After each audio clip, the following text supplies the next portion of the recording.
Có người nói là họ chưa làm việc đủ 10 năm mà vẫn có đủ 40 tín chỉ Social Security. Bạn có tin không? Gần đây khi mà chia sẻ các thông tin về Social Security thì Châu nhận được một số chia sẻ là mình chưa làm việc 10 năm mà đã có đủ 40 tín chỉ rồi. Mà không chỉ có một người đâu nha. Thật là ngạc nhiên vì có nhiều người cùng nói như vậy.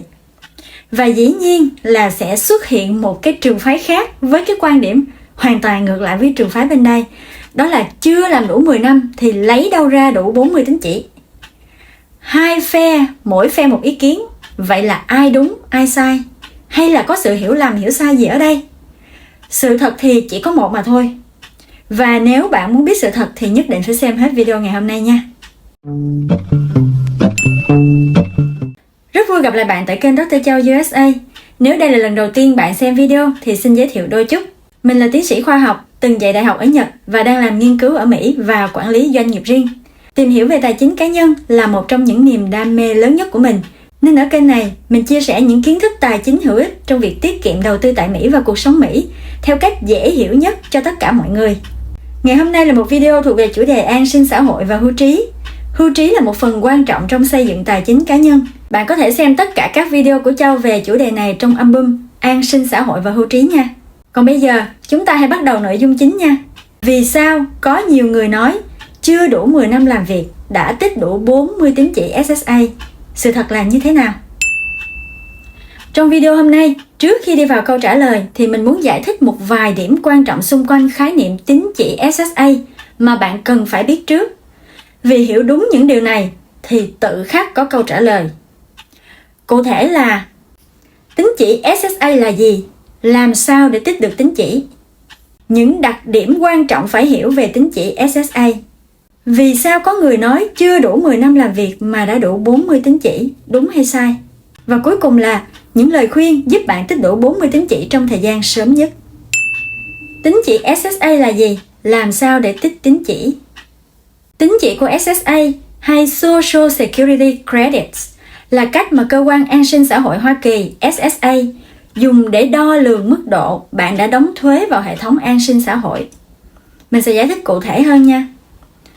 Bạn có thể hiểu rằng tín chỉ giống như một đơn vị trung gian giữa việc đóng thuế và việc đủ điều kiện nhận quyền lợi. Bạn cứ có đi làm là đóng thuế Social Security và khi đóng thuế đủ một số tiền nào đó thì bạn được tích tín chỉ. SSA không quan tâm là bạn làm công việc toàn thời gian full time hay là bán thời gian part time, làm W2 hay là làm freelance, miễn là có báo cáo thuế với SSA và số tiền khai thuế đó đủ theo quy định của SSA thì bạn sẽ được tích tín chỉ. Và khi tích đủ 40 tín chỉ thì là bạn đủ điều kiện để nhận quyền lợi lương hưu Social Security. Cũng có người hỏi là một tín chỉ quy ra bao nhiêu tiền? Câu trả lời là tín chỉ không trực tiếp quy ra tiền để bạn nhận, mà là dựa vào số tiền bạn đã làm và khai thuế thì SSA sẽ quy ra số tín chỉ. Và nếu đủ số tín chỉ là 40 thì bạn được đủ điều kiện để nhận tiền hưu. Còn được nhận bao nhiêu tiền hưu thì không phụ thuộc vào số lượng tín chỉ nữa, mà sẽ phụ thuộc vào thu nhập đã khai thuế của bạn và thời điểm bạn khai hưu. Chính vì vậy mà những người được nhận tiền hưu thì chắc chắn là họ đều có 40 tín chỉ hết. Nhưng mà có người được hưởng tiền hưu ít, có người thì được hưởng nhiều hơn. Về việc được nhận bao nhiêu tiền hưu thì mình sẽ chia sẻ trong một video khác sắp tới nha. Tóm lại, tín chỉ không phải là tiền, cũng không phải dùng để quy ra tiền để bạn nhận. Nhưng bạn cần có tiền để quy ra được tín chỉ. Và SSA dùng tín chỉ để làm thước đo trung gian, để biết mức độ bạn đã đóng góp vào quỹ hưu trí quốc gia và từ đó xem xét coi bạn có đủ điều kiện để nhận tiền hưu hay không. Những điều quan trọng phải biết về tín chỉ SSA. Như Châu vừa mới chia sẻ, bạn cứ có đi làm, dù là lãnh lương W2 hay là 1099 thì bạn đều phải đóng thuế Social Security, mà đã có đóng thuế tức là đang tích tín chỉ. Nhưng không phải lương bao nhiêu cũng được tích tín chỉ, hay là muốn tích bao nhiêu tín chỉ thì tích. Có những điều quan trọng liên quan đến tín chỉ mà bạn cần phải biết. Thứ nhất là bạn phải đạt một mức thu nhập tối thiểu mới tích được tín chỉ. Mỗi năm, SSA sẽ đặt ra một mức thu nhập tối thiểu để bạn được một tín chỉ. Con số này sẽ thay đổi hàng năm theo lạm phát. Ví dụ như năm 2023 là 1.640, năm 2024 là 1.730 và năm 2025 thì cứ kiếm được 1.810 đô, bạn sẽ tích được 1 tín chỉ. Đặc điểm thứ hai đó là mỗi năm bạn chỉ tích được tối đa 4 tín chỉ mà thôi. Điều đó có nghĩa là trong năm 2025, nếu bạn kiếm được 7.240 đô la là sẽ có đủ 4 tín chỉ. Nhưng nếu bạn kiếm hơn số tiền đó đi nữa, ví dụ như lương của bạn là 50.000 đô la trong năm đó đi nữa, thì bạn cũng không tích được hơn 4 tín chỉ duy nhất 4 tín chỉ mà thôi. Trước khi chúng ta nói đến các đặc điểm kế tiếp của tín chỉ, cũng là những đặc điểm quan trọng nhất. Nếu bạn thấy các nội dung này hữu ích, hãy nhấn like và share video và click vào nút subscribe kênh để kết nối với Châu nha. Không gì vui hơn khi biết là những nội dung mình cất công tóm tắt và truyền đạt thực sự hữu ích cho một ai đó. Bạn cũng có thể nhấn vào nút Thanks ngay dưới video để gửi tặng Châu một chai nước suối hay một tách cà phê nha. Và nếu có kèm theo câu hỏi thì mình sẽ cố gắng phản hồi trong vòng 24 giờ nha. Đặc điểm thứ ba, phải tích đủ 40 tín chỉ mới đủ điều kiện nhận Social Security. Chính vì một năm chỉ tích được tối đa có 4 tín chỉ, bất kể là năm đó làm lương cao bao nhiêu, nên để thỏa điều kiện tích đủ 40 tín chỉ, bạn cần phải trải qua ít nhất là 10 năm làm việc và khai thuế. Nên SSA mới nói trên website của họ là You need at least 10 years of work, tức là bạn cần ít nhất 10 năm làm việc là vì vậy. Ngoài ra, bạn cũng không cần phải tích tín chỉ một cách liên tục. Bạn có thể làm ngắt quãng, ví dụ như làm vài năm, tích được một số tín chỉ rồi tạm nghỉ, sau đó quay lại và làm tiếp, lại tiếp tục tích tín chỉ vẫn được. Miễn là tổng cộng bạn tích đủ 40 tín chỉ thì bạn sẽ thỏa điều kiện để nhận Social Security. Châu cũng nhận được thắc mắc của nhiều bạn, đó là nếu chưa tích đủ 40 tín chỉ thì sao? Câu trả lời đơn giản lắm. Bạn cứ tiếp tục làm việc và đóng thuế thôi. Cho đến khi bạn tích đủ 40 tín chỉ thì sẽ được nhận. Đặc điểm thứ tư, tín chỉ không phụ thuộc vào số giờ làm việc thực tế mà chỉ phụ thuộc vào mức thu nhập khai thuế. Đây là một điểm quan trọng nhất mà rất nhiều người chưa biết và cũng là cái mấu chốt dẫn đến việc hiểu sai của rất nhiều người nha. SSA không quan tâm đến số giờ làm việc thực tế của bạn mà chỉ quan tâm mức thu nhập khai thuế của bạn mà thôi.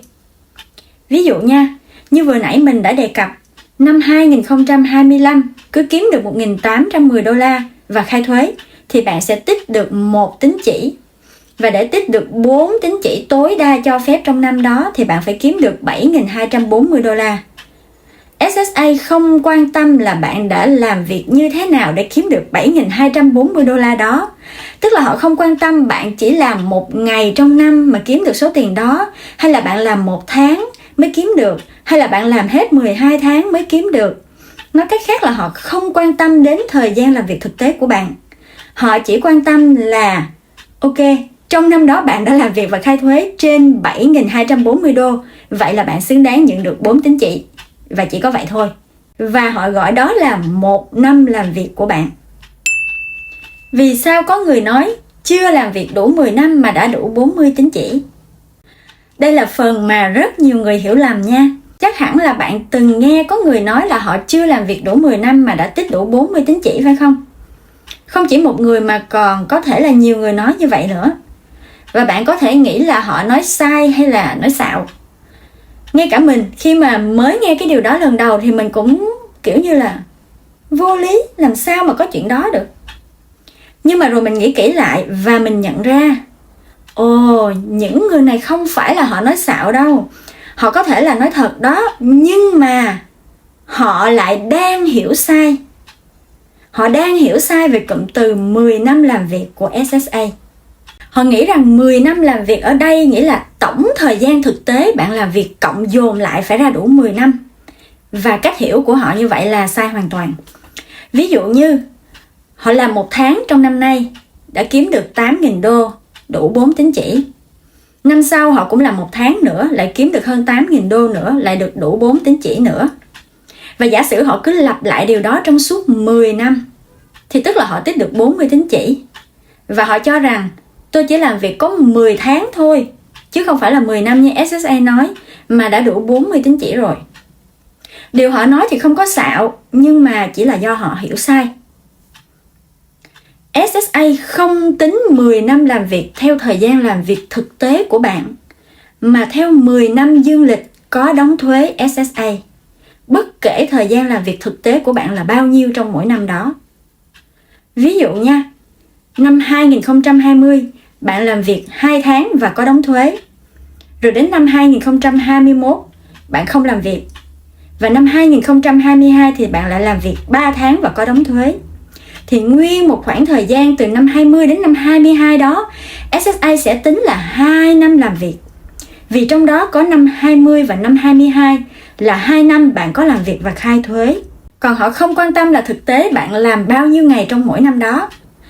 Nói cách khác, 10 năm làm việc của SSA phải hiểu là 10 năm dương lịch có đóng thuế, chứ không phải là cộng dồn thời gian làm việc thực tế lại đâu.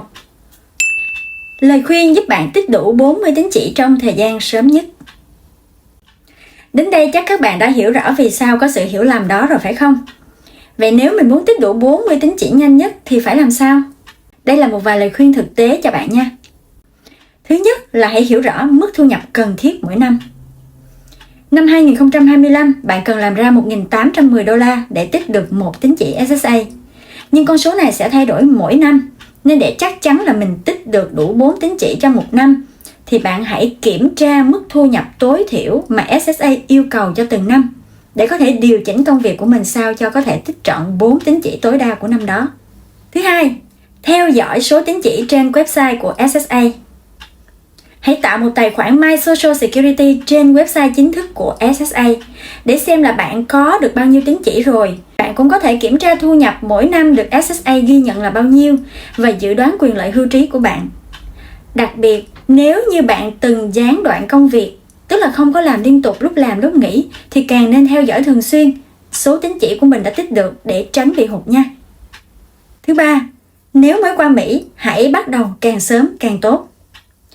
Nhiều người nhập cư hoặc là du học sinh định cư sau này không biết rằng thời gian làm việc và đóng thuế sớm sẽ giúp cho họ có thể rút ngắn hành trình 10 năm này. Vì vậy, dù công việc đầu tiên có thể lương chưa cao, nhưng mà mỗi năm tích được 4 tín chỉ đã là một bước tiến rất quan trọng. Khi bạn hiểu rõ cơ chế tích tín chỉ của SSA thì con số 10 năm không còn là mơ hồ nữa. Bạn có thể chủ động tính toán thời gian, công việc và thu nhập tối thiểu mỗi năm để đạt được mục tiêu 40 tín chỉ đó và đủ điều kiện để hưởng trợ cấp Social Security tại Mỹ. Hy vọng là qua video ngày hôm nay, bạn đã hiểu rõ hơn về tín chỉ SSA là gì, cách tích tín chỉ như thế nào để thỏa điều kiện nhận tiền hưu, cách kiểm tra tín chỉ như thế nào, cũng như hiểu rõ vì sao có nhiều người lại có sự nhầm lẫn với cái gọi là 10 năm làm việc. Và từ bây giờ, nếu như mình có nghe ai nói là chưa làm việc đủ 10 năm mà đã tích được 40 tín chỉ, thì mình cũng sẽ biết là tại sao họ lại nói như vậy và có thể giải thích để cho họ hiểu đúng hơn bản chất của vấn đề. Rất vui vì bạn đã theo dõi đến cuối video. Ngoài ra, bạn đừng quên đọc phần description là phần mô tả của video này nha. Vì ở trong đó Châu có chia sẻ thêm những video liên quan đến chủ đề này hoặc là giải đáp những thắc mắc mà các bạn đã gửi. Hãy like, share video này và nhấn subscribe kênh của Châu để YouTube thông báo cho bạn ngay khi có video mới nhất nha. Và đừng quên gửi một cái thanks nếu bạn cảm thấy video là hữu ích, để Châu có thêm động lực chia sẻ nhiều kiến thức tài chính hữu ích khác đến bạn. Hẹn gặp lại các bạn trong những video tiếp theo.